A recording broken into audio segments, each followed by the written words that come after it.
Welcome to session 2 of Diversity and Inclusion Identity Work. I'm Professor Nasima Mohammed Hussein Carrim. So I'm going to be focused on the theory around identity and dealing with gender diversity.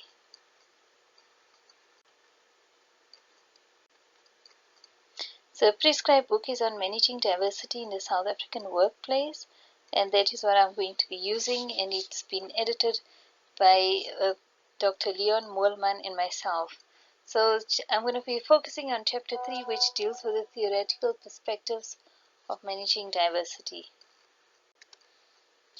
The learning outcomes. After studying this chapter, you should know and understand the various perspectives and approaches to diversity, understand and explain the role that leadership and management play in diversity management, explain the business case approach to diversity management, explain the various approaches to diversity management, know and explain other frameworks of perspectives on diversity management, know and explain the key elements of focus and importance of the different approaches or perspectives on managing diversity. So let's look at leadership and diversity. Now, both employers and leaders and employees are aware of the following important requirements when dealing with diverse individuals. First of all, understanding the differences between all people in an organization. Secondly, is accepting the differences between the people in an organization, respecting the differences that exist between the people in an organization. Now let's look at transformational leadership. Transformational leaders demonstrate behaviors in the following 4 categories. When we talk about transformational leaders, we are talking about leaders who lead in such a way that their subordinates are inspired by them. So what inspires people at lower levels to follow transformational leaders? The first is idealized influence. So when we talk about idealized influence, we are talking about how leader behaviors instill in trust, respect, and pride from their subordinates. So people at the lower level and subordinates and employees take pride in, they have respect, mutual respect for each other, and they trust their leaders as well. Then the second one is inspirational motivation. A leader behaviors that articulate a compelling vision of the future and communicate high expectations.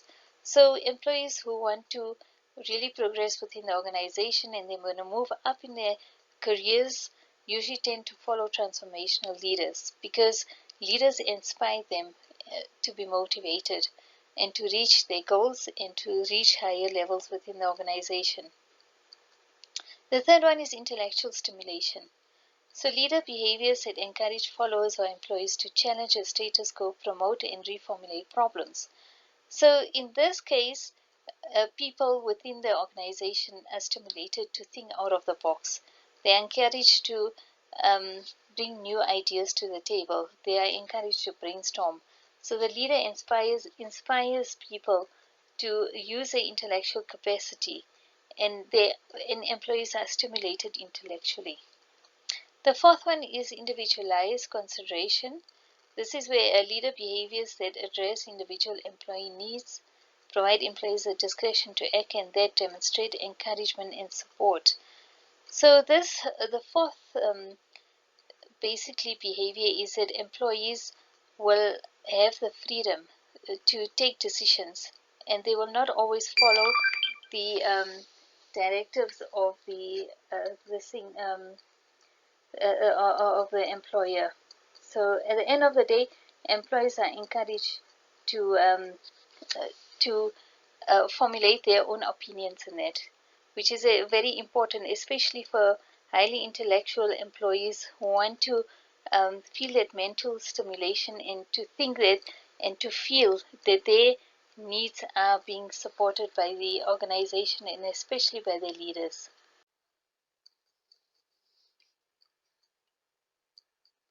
Another important theory is the leader-member exchange theory. According to this theory, an important aspect to consider is the fact that not all subordinates are treated the same way by a manager. Many theories of leadership assume that the superior manager behaves in the same way towards all employees. However, the opposite is also actually true, that managers often act very differently towards different employees, which leads to them having contrasting relationships with them in the work environment. This perspective on the leadership process is provided by the leader member exchange theory. The importance of potential differences in this respect is brought into focus by the LMX model, also known as the vertical dyad linkages theory. The theory views leadership as consisting of a number of dyadic relationships linking to the leader with the followers. The quality of the relationship is reflected by the extent to which mutual trust, loyalty, support, respect, and obligations that exist between the leader or manager and the follower or the employee. According to this theory, leaders form different kinds of relationships with various groups of subordinates. One group is referred to as the in-group, which is favored by the leader or manager. Members of the in-group usually receive more attention from the leader or manager and have more access to the resources provided by the organization. In contrast, subordinates that fall into the out-group are less favored by their leader or manager, and it leads them to receiving less of the organization's valued resources from their managers or leaders.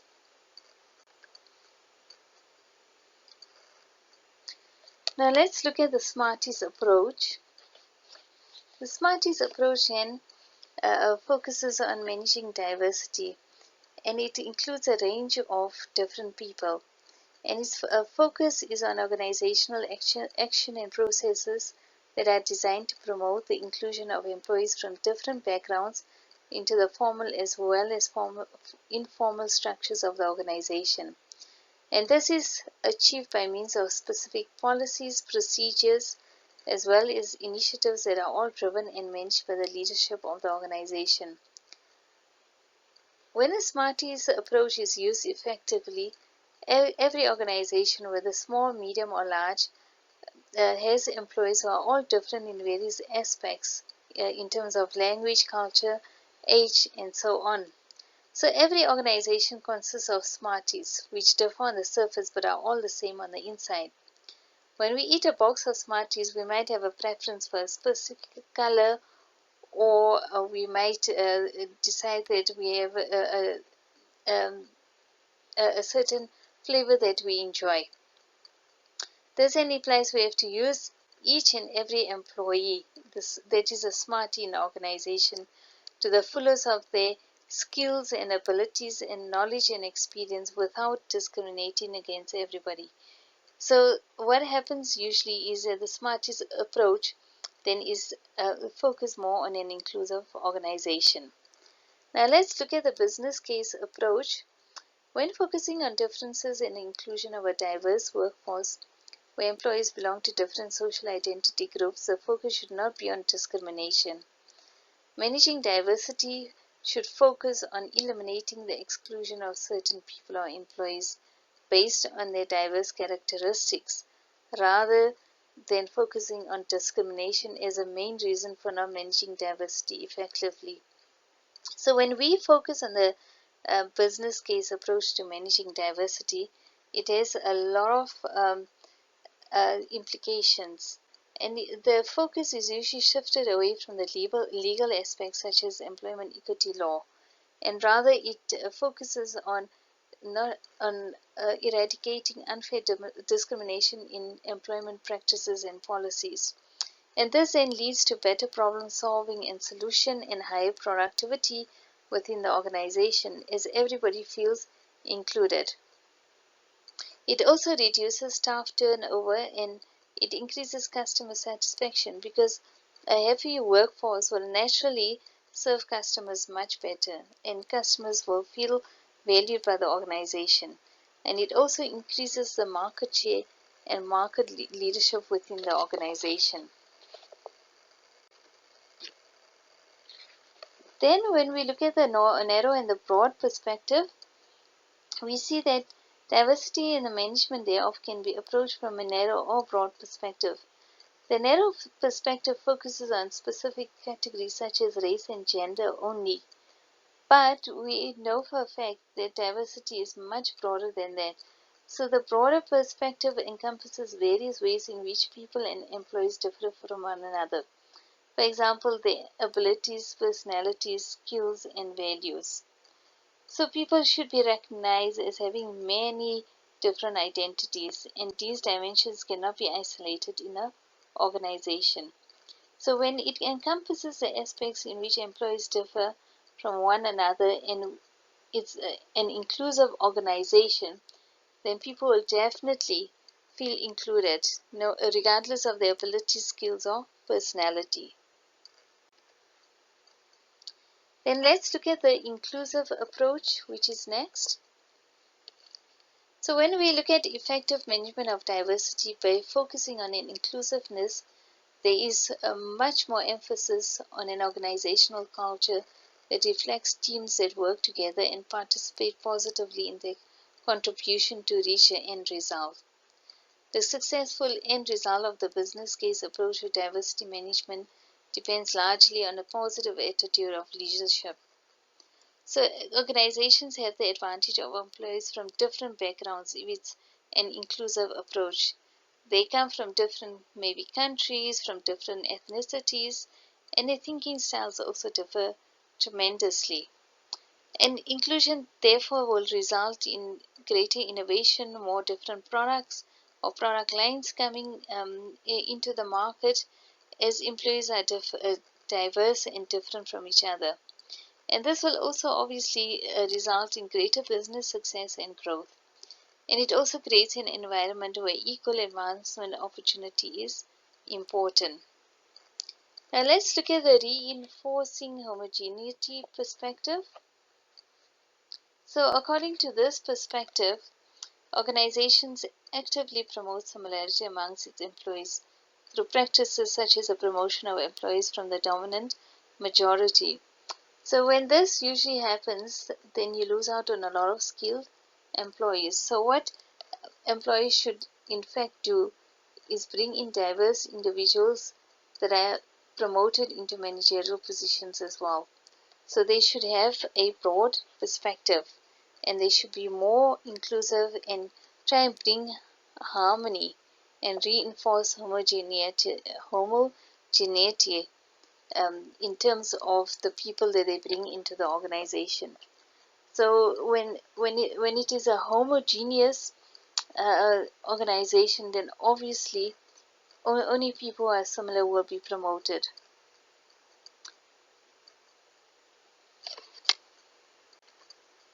The next one is a colorblind perspective. This perspective suggests that employees should be treated equally irrespective of their cultural background.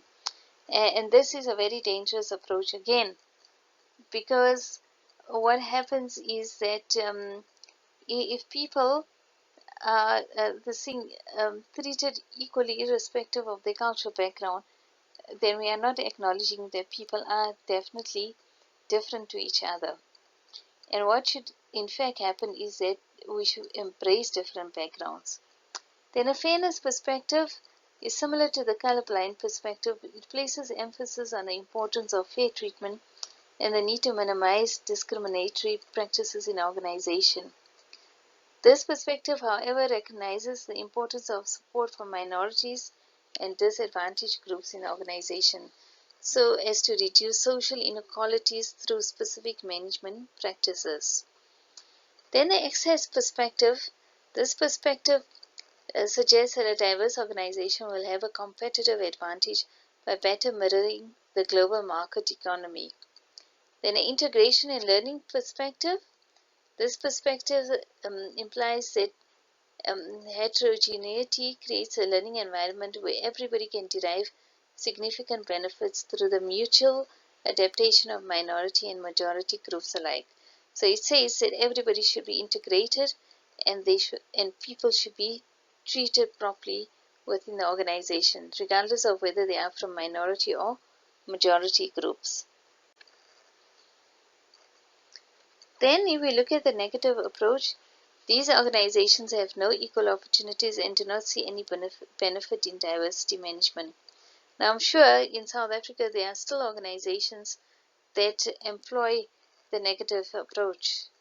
The minimalistic or a partial approach also focuses on organizations that state that they are equal opportunity employers and value diversity, but do not have any diversity management policies. I don't know, maybe you know of organizations within South Africa that are minimalistic. They don't give much value to diversity. Then compliant approach, the compliant organization. These type of organizations have a narrow equality and diversity approach, but they do have formal equal opportunity policies that are implemented and managed. So they might just focus on women and race and gender issues. Then a comprehensive proactive organization.